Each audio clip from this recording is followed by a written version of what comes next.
Morning বন্ধুরা, সকাল সকাল চলে আসলাম আজকে আবার আরেকটা ভিডিও নিয়ে। তো বন্ধুরা, আজকে বাড়িতে রান্না হচ্ছে, কি কি রান্না হচ্ছে দেখেন। যেহেতু আজকে বাবার বার, মানে শ্রাবণ মাসের লাস্ট বাবার বার, তো পুরোটাই নিরামিষ। আর বাবার বার মানে সোমবার, মানে নিরামিষই হয়, মানে শুধু শ্রাবণ মাসটা অনলি ফর। তো দেখেন আজকে বাড়িতে কি কি রান্না হচ্ছে দেখেন বন্ধুরা। ও কাকি, গুড মর্নিং, কেমন আছো? ভালো আছো তো? কোথায় যাও? এদিকে শোনো শোনো কাকি। আরে যাও কা, হ্যাঁ, আরে যাও কা, আসো আসো। ও ম্যাডাম, গুড মর্নিং, কেমন আছেন?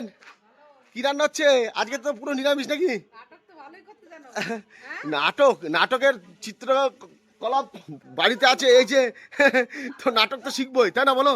না, আমি তোমাকে ছাড়া বাঁচবো না। শুনো, গুড মর্নিং, ভালো আছো তো?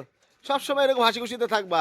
আর দেখেন এখানে মা, দেখেন কত সুন্দরভাবে কাঠের উনুনে কত সুন্দর সুন্দর রান্না করছে। আজকে যেহেতু সোমবার বাবার বার, দেখেন কত রকমের সবজি এসছে। আর দুর্দান্ত রান্না বান্না হবে। এখানে হবে আমড়ার ডাল, তাই দেখেন রুমা ডালটাকে কড়াইয়ের মধ্যে, আর আমরাও দিয়ে দিয়েছো। আমড়ার ডাল তো মা, এটা আমড়ার ডাল হচ্ছে। এখানে একটা পাঁচমিশালি তরকারি হবে, আর এদিকে একটা পনিরের তরকারি হবে বন্ধুরা। তো সকালটা বেশ জমবেশ খাওয়া দাওয়া হবে, তাই তো রুমা?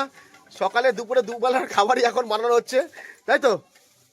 একদম না। আর আমার মার জন্য এই যে এত সুন্দর সুন্দর রান্না করে আমাকে খাওয়াই বলে একটি লাইক করে দেবেন। আর বন্ধুরা, আমার মার হাতের এরকম দারুণ দারুণ সুন্দর সুন্দর খাবার খেতে গেলে আসতে হবে কিন্তু আমাদের বাড়িতে। সেটা হচ্ছে ভালুকা নতুন বাজারের পাশেই।